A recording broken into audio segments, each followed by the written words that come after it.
up, y'all, and welcome back to Found Bytes, a game review series. My name is Brian, and I'll be your host. If you don't know about us, we're all about testing out and finding small, high-quality video games. This is a podcast that aims to respect your time and money as a gamer and a consumer by sifting through storefronts and sales to find those gems that may be worth your precious resources. If you're interested in reaching out or helping out, check out the links in the description of each episode to access our email, Twitter, website, and YouTube channel. But enough about the show. Let's get into our next game.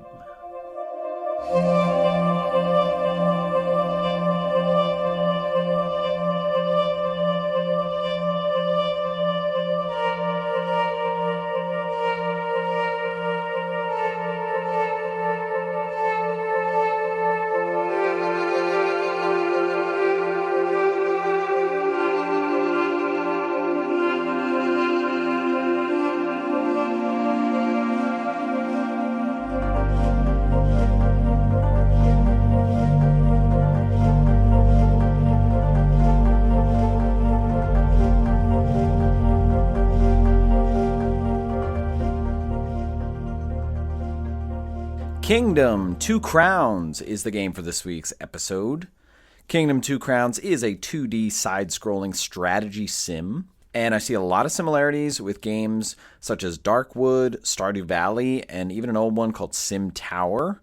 But in terms of games in our catalog, maybe a little bit of like Into the Breach, but more a game that we did called Merchant of the Skies. The game originally released in December of 2018 on PC, Mac, PS4, Switch, and Xbox One, and then in April of 2020, it came to mobile in the form of iOS and Android. The game was developed by CodeSync and Noyo Games. So Noyo Games, I believe, is just a one-person team. It's Thomas Vandenberg, and he is responsible for developing most of the Kingdom games, and we'll talk about the series in a second. But CodeSync is a small UK team that's now owned by Thunderful Games, which is kind of a conglomerate. We've talked about them before, but it seems that this game was kind of made in tandem between those two. The game was published by Raw Fury, who we've heard of before. They published Dandara, as well as the other Kingdom games in the series. So speaking of the series, there was an original game released in 2015 called Kingdom,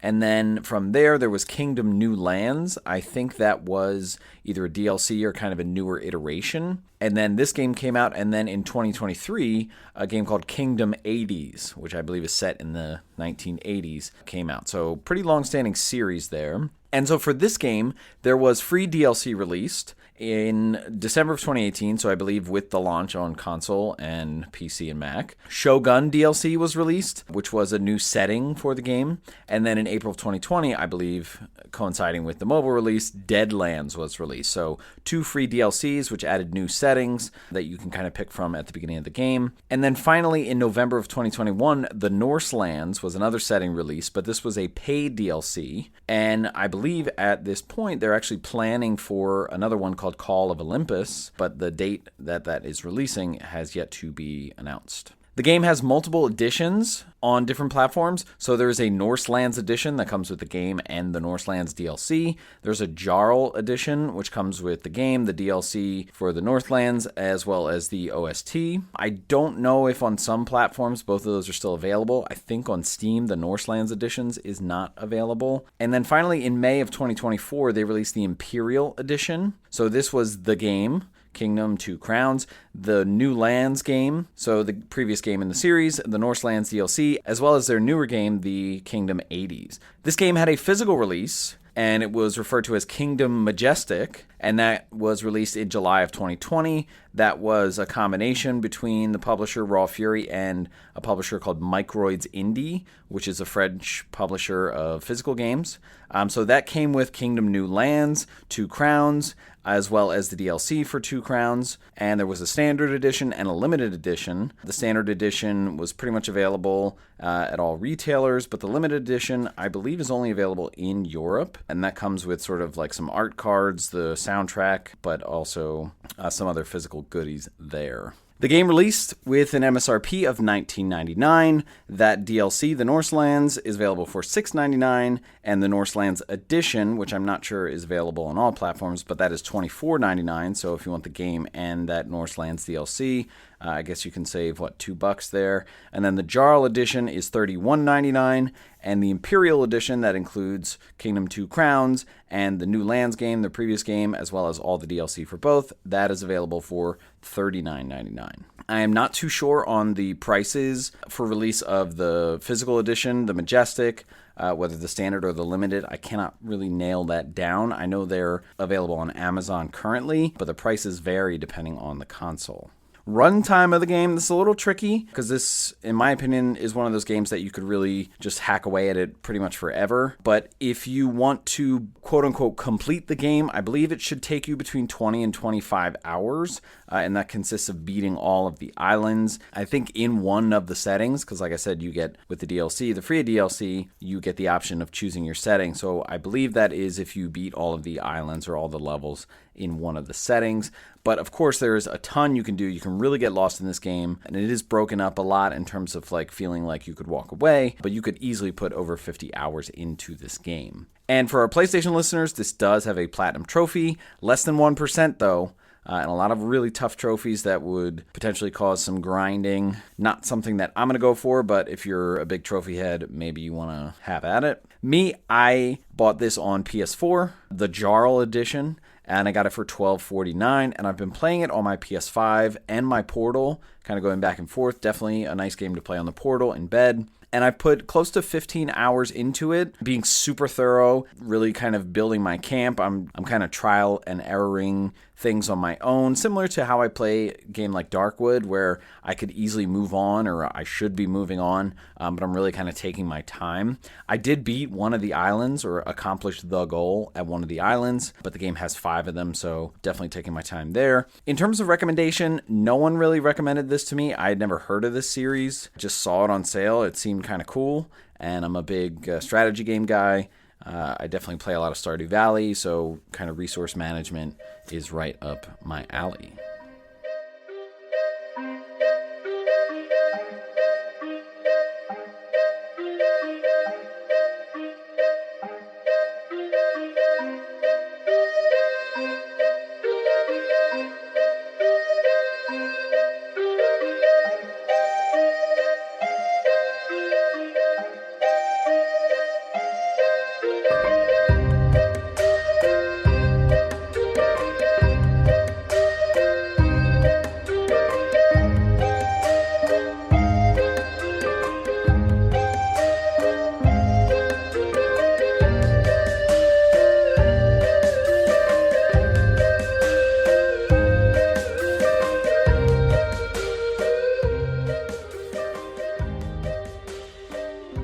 Let's talk gameplay for Kingdom 2 Crowns. So this is a strategy game, and the detail is going to be in the systems and the feedback loops, but let's get started with the basics. So this is a 2D game. It's side-scrolling. You can kind of go left or right, and you can explore left and right, and you will want to do that, and you will want to go back and forth just to check on things on either end. And you do this on horseback. Your character is on horseback, and there is a button that you can hold that will make your horse run, but your horse does have like a stamina meter. It's not present. It's not something that you can see, but you will see them eventually huff and puff from their mouth. And the frequency of that is kind of trying to communicate to you. If you let it run for too long, they will huff and puff and stand still, and then you'll have to wait sort of a cooldown period. But there's nothing, there's no meter, there's no anything. It's all visual. It's all just kind of you feeling it out. And the other major thing that you're going to do is offer coins when you have them. And as you're walking, you can press a button and you'll release a coin into the world and it'll just sit there. Characters walking by can pick it up. And then you can hold the button when you come across a prompt. And you're going to see these a lot, and the prompts are going to have clear indicators for how many coins you need. And you just hold it and the coins will kind of pop up and fill in the meter. And this is going to be used to build things, to open things, to activate things. This is essentially your action command. This is what is going to initiate things happening. You will have a pouch for holding these coins, and it'll be in the top right corner of the screen.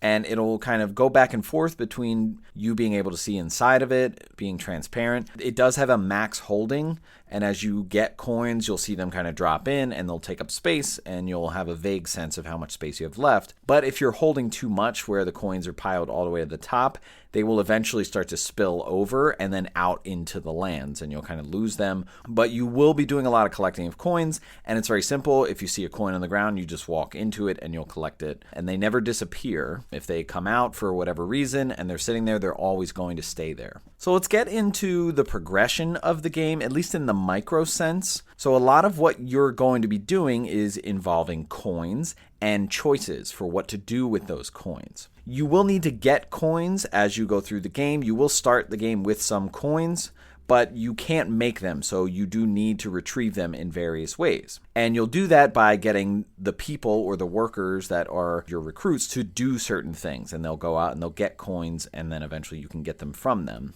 But you can also explore left to right, and sometimes you'll come across chests where if you just stand in front of them, they'll empty out, and then you pick up the coins that kind of scatter about. And then spending coins is going to be the economy. It's going to be what you're doing primarily. And you're going to spend coins to build structures, whether it's walls, whether it's archer spots, to upgrade existing structures, whether it's those walls or archer spots or other things that'll come along. You'll use it to hire new recruits. You'll use it to equip them with certain things and give them sort of a task. And you'll use them to unlock access to things. It could be more advanced options, whether it's on your island or in the game, sort of as a permanent thing as a whole. And when it comes to building things, it's not that you can build them randomly just wherever you are. There are going to be specific locations where you'll see a prompt and you'll start to see a pattern for the location or something in the background or the environment that sticks out that says, oh, I'm probably going to be able to build a wall there or build a tower there or something like that. So it's not random.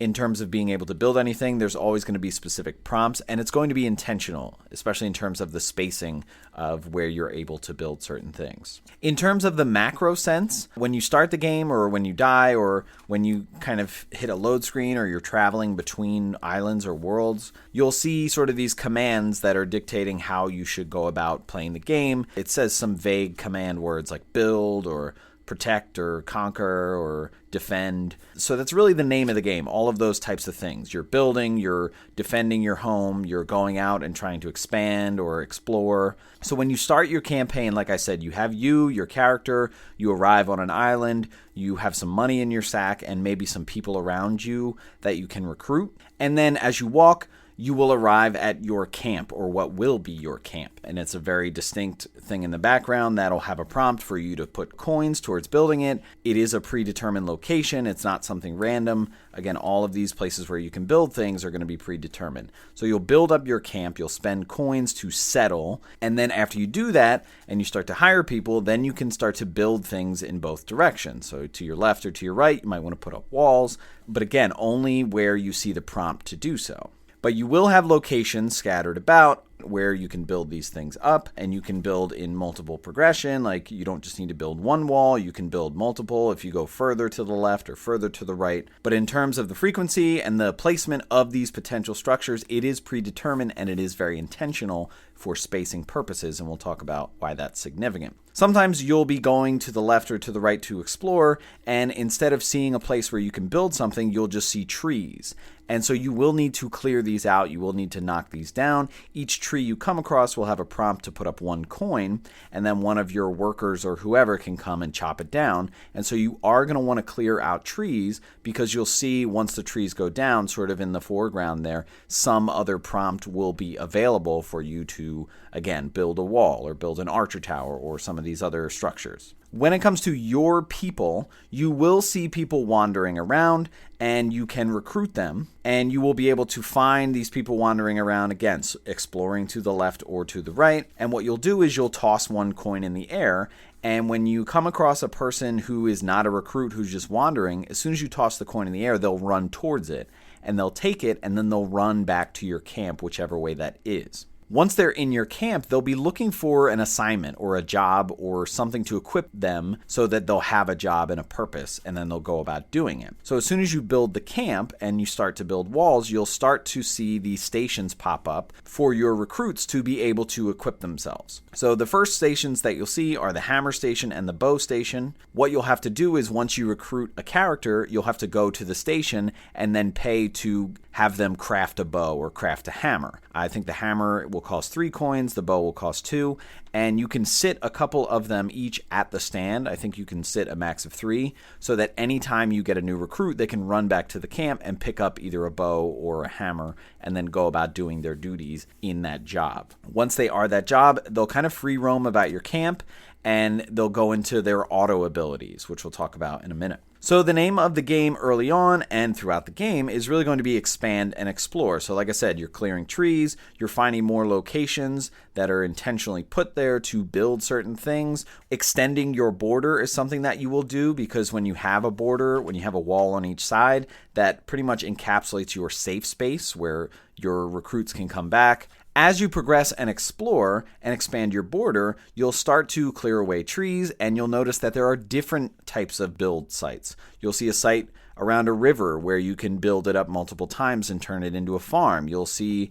an old shack that you can turn into a recruit place where you can slowly over time get more recruits. You'll also see a location where you have to build up a ship. Also, while you're exploring, you're going to discover certain things. You might discover chests, like we said, that would have coins that can really help you, a new kind of currency that can allow you to unlock other things. You might see statues, and these will require offerings of coins or other currency that will upgrade certain job types to maybe be more efficient or to be better at what they do. You may also discover a new horse or access to a new thing to ride, a new animal that might have varying speed, it might have varying stamina, or it might actually even be able to attack, which is really cool. And then you'll discover these sort of permanent upgrade sites that'll unlock certain tiers of upgrades for you to be able to upgrade walls a certain way or other structures a certain way. And these are going to be placed very specifically. There might be one on an island, but what's really cool is once you unlock these are permanent for your entire campaign, so you won't have to worry about having to find this again. So speaking of upgrading, you're going to be upgrading a lot of things. So namely, you're going to be upgrading structures. So for example, when you go to a location that has a wall, it might cost 1 coin to put in there to build it, and it's a very simple sort of edge of a wooden fence. And then again, as you walk by, you might see a prompt for 3 coins, and now you're going to upgrade it. You're going to want to upgrade it because you want better walls with a sturdier defense to fortify. Maybe you upgrade things that have better function. For example, the archer towers, you might upgrade them to a point where you can, instead of putting 1 archer up there, a second archer will come up there. It might upgrade the size of the wall, how high it is, which can really kind of protect you. Something else you can upgrade, and this is going to be very important for progressing through the game, is your main camp.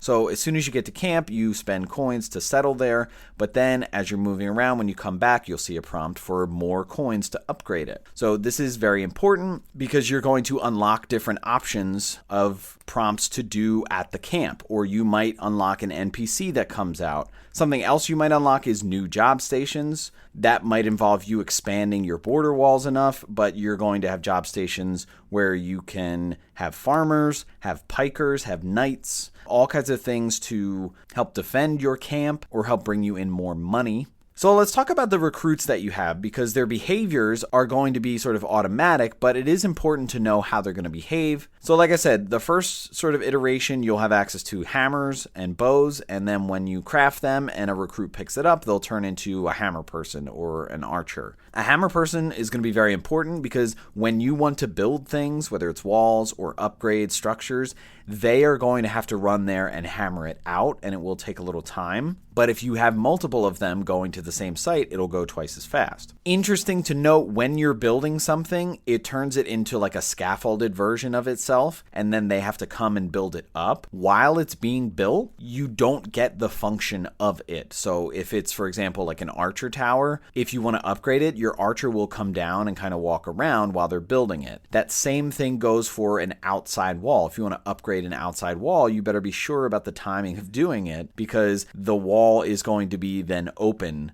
to the camp. So I highly suggest doing a lot of these upgrades during the day. What's interesting about your recruits is, like I said, coins are going to stay out on the land if they get released into the world, and you can run by and pick them up. But if any of your recruits walk by them, they will collect them, and then next time you're next to them, they will kind of throw them out into the world at you. So it's really nice when you have a lot of recruits going around, so you don't have to worry about not picking up gold, because a lot of them in their patrolling, they're going to pick up a lot of free gold and keep it with them, and then next time they come into contact with you, they're going to shove it out for you. So that's really nice. A lot of their behavior is going to revolve around this day-night cycle. So there are going to be days that pass by. It's going to be daytime, it's going to be nighttime, and so what they do or where these different recruits will reside, depending on their job, is also going to be dictated by this day-night cycle. So sometimes during the day, a lot of them are going to free roam out, especially the archers, so that they can go and sort of kill animals and bring back coins. But once it turns to nighttime, they're going to come inside that outside wall to be safe, but also if there happen to be things that come along, it'll shoot over the wall. Same thing for a lot of your hammer people, your farmers. They're going to go out beyond your walls in the day if you dictate them to do so. Like if you want to build something that's far out of your walls, the hammer people are going to run out there and do it. If you have a farm that's outside your walls,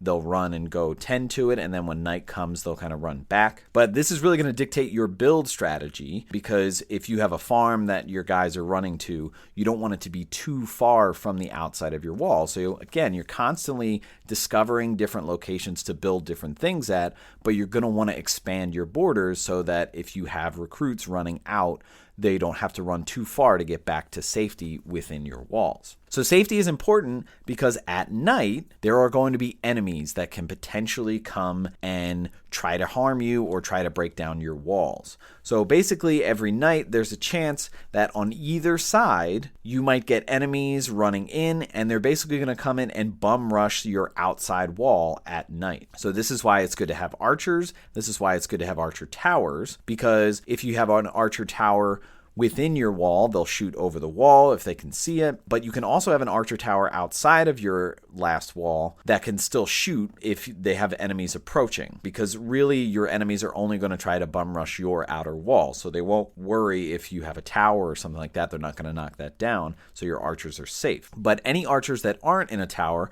are going to be just inside your outside wall, and they're going to shoot kind of an arch over top of the wall to try and hit enemies. Enemies will do damage to your wall, which is why it's important to upgrade them. But if for any reason they happen to break down the wall completely, what is going to happen is anyone who's right inside of that wall will start to retreat inward to the next wall. And these enemies kind of move pretty fast, and they do like a little dive attack. So if they hit any of your characters, what will happen is they'll lose their weapon. They'll lose their job pretty much, and they'll go back to just being a recruit, so they won't really have a purpose. If they get hit a second time, then they won't be a recruit anymore. They'll just be sort of a wandering person who then you will have to re-recruit. So if they lose their weapon, you will have to craft another weapon for them to go grab. But if they get hit too many times, they're just going to be a wandering person that you're going to have to spend a coin on to recruit and kind of start that process of getting them back all over again. Typically, the enemies, if they grab a weapon that gets dropped, or if they grab a coin, they will run away. So once that happens, that's kind of an indicator that, like, okay, they're kind of retreating. But you are involved as well, and you're kind of free roaming around, so they can hit you, which is their ultimate goal. So if they hit you and you have any gold, you'll spill out some gold, and they may take it and run. If you don't have any gold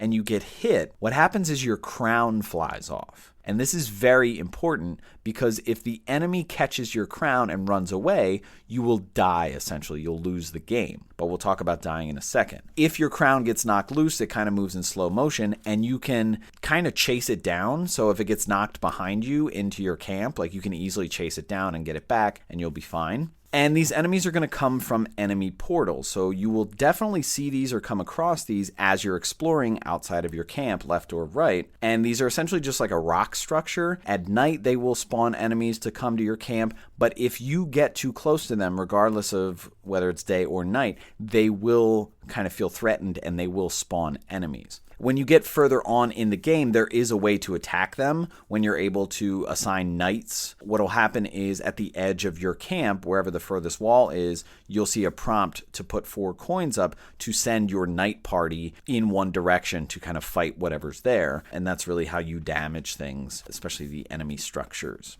So let's talk kind of big picture stuff. Let's talk scope and how it paces out. So I've been saying this a couple times, but there are 5 islands in the game. So when you're in a location with just a 2D side scrolling, you're essentially on one island. What you can do is, like I said, there is a prompt to build a ship when you come across it while you're exploring. And this ship, once you get it back to full strength, will allow you to take some of the people that you have recruited and go and sail off to the next island. Or if you've unlocked multiple islands, you'll be able to travel maybe back to the original one or choose between them. Now, each island has some specific things. So they will have enemies, they will have enemy portals, but they will all have unique discoveries, whether it's specific statues that will boost certain jobs that you have in your camp, different horses.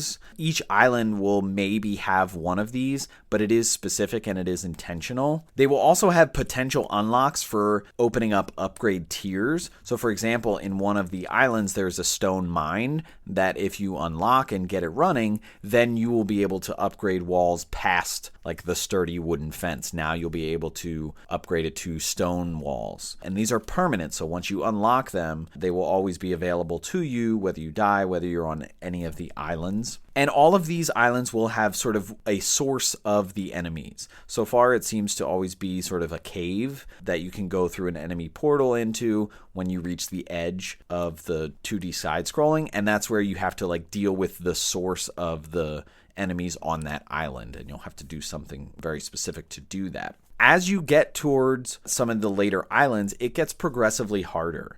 I would say the enemies are definitely more aggressive. They're more frequent. Maybe the number of portals is higher. Sometimes there are 2 portals kind of back to back in very short sequence. But overall, in terms of the goal of the game, I would say that a lot of what you're doing is building up your island's defense, where your camp is, building up your walls on each side, and then eventually hopping on to the next island. But overall, I think you have to defeat the source of the enemies on each island. So I said so far I've defeated 1. There are 5 islands. So I think that is essentially what is being talked about in terms of how long the game is, trying to beat all of these sources for each island. So beating 5 of those sort of boss things. And in terms of accessibility, time passes in this game. Like I said, it counts days. There's a day-night cycle, but there's no rush. Similar to a game like Darkwood, like I said, I played this game and sometimes I kind of stayed in one location longer than most people would, but I really liked sort of the feedback loops or the resource management or going out and finding things and coming back and surviving a night. So similar here, there's really no rush to advance to the next island or to try and defeat the source of the enemies on each island. You can really explore, you can take your time, you can unlock things, travel at your pace. Even when you find the boat on another island, you can travel back to one of your earlier islands. It's interesting though because there's very minimal guidance in this game and there's minimal words. There sometimes will be like a floating ghost, especially in the beginning, or sometimes I think the game will sense that you're stuck or you don't quite know what to do or you're meandering, and this ghost will float by and it'll say follow me and it'll point you in a direction and then it'll point you to a specific spot and it'll say use your coins here, this is for this, you should trust this or you should go along with this. So there is some sense of direction sometimes, but visually there are a lot of signs and markings that are giving you context as to what to do or what things are for. But I will say there's really minimal real-time consequences to the choices that you make, because a lot of them are going to be build certain things or upgrade certain things. Once you get rolling, you're really going to have the option of finding a lot of coins, whether it's from your recruits, whether it's from exploring. So if you choose to upgrade something and you wanted to upgrade something else, there's really not going to be like this dire thing where like now you're kind of stuck or now you won't be able to upgrade that thing. Things tend to roll very quickly. I will say one of the things that will have consequence is if you're trying to upgrade your outside wall and it's nighttime and then all of a sudden enemies come, because again, when you upgrade it, it turns into scaffolding and it doesn't serve a function as a wall until they're done rebuilding it. But once enemies are coming, they're going to start to attack your people and then it's going to be chaos. So I learned that sort of the hard way. The game does have a difficulty setting. I believe it's easy, normal, and hard.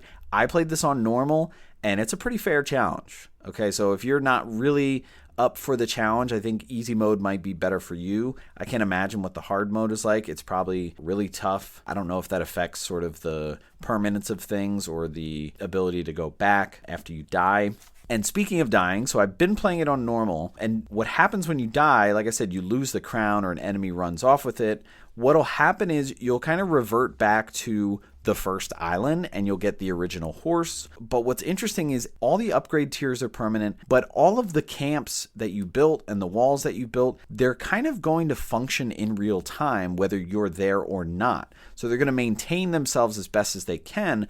But if you're away from like the third island or the second island for a long time, some of the walls will definitely deteriorate. Even if you've built up the camp with a ton of recruits that can defend themselves, I think over time it does slowly deteriorate anyway. But just be aware of that. Once you die and come back, sort of the things that you built for the most part are going to be there. The people are going to be there. It just takes you coming back to that island and trying to pick up the pieces.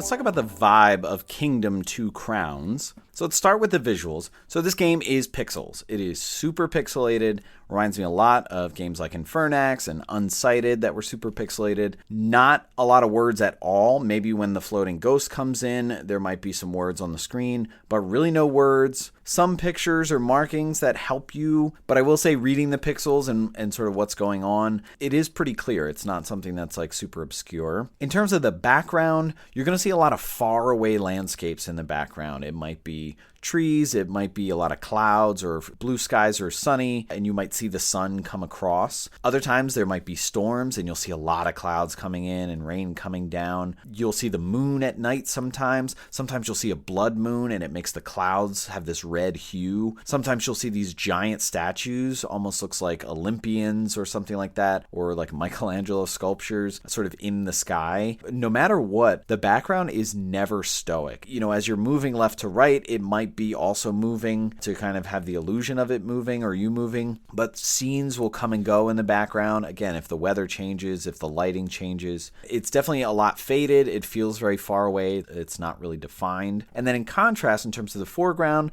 this is of course where you have the characters, the buildings, the things you interact with. Definitely more defined, more detailed, although pixelated. Trees are really interesting because you come across them, you have to clear them, but they seem unique. It's not like it's just the same tree over and over. It's different hues of the trunk or the bark or the leaves, or it might be angled a certain way. They might be curved around each other. It's just really interesting how the trees come out visually, and a lot of times it seems like they're on top of each other, as well as the prompts to knock them down. But really, it's just adding so much dimension, I feel, both in like the 3D dimension sense, but also the fact that you have different trees. Just visually, it speaks a lot. And then you have your buildings and the scaffolding that you put up to get the workers to do it. So a lot of these are going to be made of wood, and you'll see the wood planks, you'll see the logs, and then finally when you get to stone, you'll see these stone columns and you'll see the individual stones and sort of how they square up. And what's interesting is once you build walls on both sides of your camp, you'll see sort of this very faint background of the type of wall that you have, sort of making it seem like your camp is surrounded by this wall, even though it's only in 2D and you only have a wall on both sides. In terms of the workers or the recruits, recruits, you'll get sort of varying brightness in terms of their character and how alive they seem when it comes to how progressed they are of being hired as a recruit. So for example, when you see wandering people that aren't your recruits roaming around,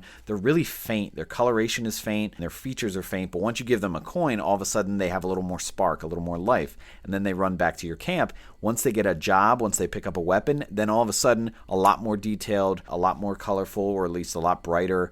So I do like that progression that's really trying to communicate something to you visually. When you see coins, they're very shiny, they're very obvious when they pop out. The colors, it's a really broad color range from the trees in the forest and the greens and the browns to when you clear the environment and you see sort of this barren or dusty clearing, whether it's the wood that you build up or just the open landscape. And the enemies that you'll see, a lot of these look the same. They're just kind of these dark black hooded things with a purple face.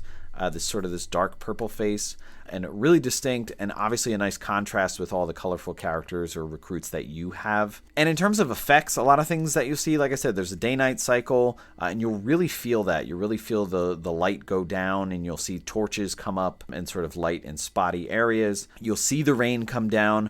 It's really interesting walking through the trees. So obviously you have to clear off trees in order to get locations to build things. But if you're just walking through and exploring, if you have a bunch of trees, when you're walking past them, the lights dim a lot. So sometimes it can be a little confusing if it's turning into nighttime or if you're just in a forest. And I really like the feel of when you're going through that. In terms of audio, I love the music in this game. It is so adventurous. It has a settler vibe or militant at times. Other times it's journeying through the forest and sort of the lusciousness or the innocence of forest creatures, but a lot of just explore and construct. You feel like you're trying to accomplish something or really go on an adventure. And a lot of times there are somber notes. It seems very meaningful. It feels like in a lot of these individual tracks, there's some progression. And I mean that in terms of like audibly, like you feel this emotional progression throughout the track when it hits a certain note or a certain minor or dip. You get this feeling of an adventure, of learning, and I really love it. This soundtrack is beautifully orchestrated. There's piano, there's strings, there's woodwinds. It reminds me a lot of sort of futuristic tones sometimes of games like Headlander and Citizen Sleeper and even Unsighted. It really has that atmospheric sense, and that makes sense because this is the same guy who did Citizen Sleeper and the soundtrack for that. So definitely a lot of emotional pulls and tugs at times mixed with adventurous. And the sound effects, very clear, very helpful, and there's no talking, there's just music and some sound effects, and there's no words. So really the sound effects are the confirmation and the help that you need to know that something happened, whether you collected a coin, whether you built something or upgraded something, whether it's while something's being built, you can hear the hammers going, just so you know that you are progressing things, so you hear these sound cues. And in terms of themes and setting, with the different lands and the DLC, you can kind of pick yours, so whether it's Deadlands, whether it's the main one, which is this sort of medieval type in the forest, or the new DLC, the Norselands, but it's going to be Monarch and their subjects. In the main campaign, you're this queen, and the queen's crown is what dictates your ruling, which is why you don't want to lose it. There's wood, there's stone, you're farming, there's swords and arrows, and you're building up a ship. There's nothing really advanced in terms of technology, but the enemies are interesting. They're named as greed, so it's like they're all this entity that is greed. They're kind of alien-like. They have these stone portals, and it seems like maybe some advanced technology. Some of them have like tentacles, so really that black and purple is kind of strange. But there's something about you're conquering the land or settling. Everything you do is kind of taking over the land. You're clearing out trees, your archers are killing wildlife to get coins, and so there's a little bit of a meta aspect because the enemy is called greed. Are they your greed for trying to expand your civilization and conquer things? I don't know. There could be some meta stuff there. But I really like how it's generally just put there for you to decide.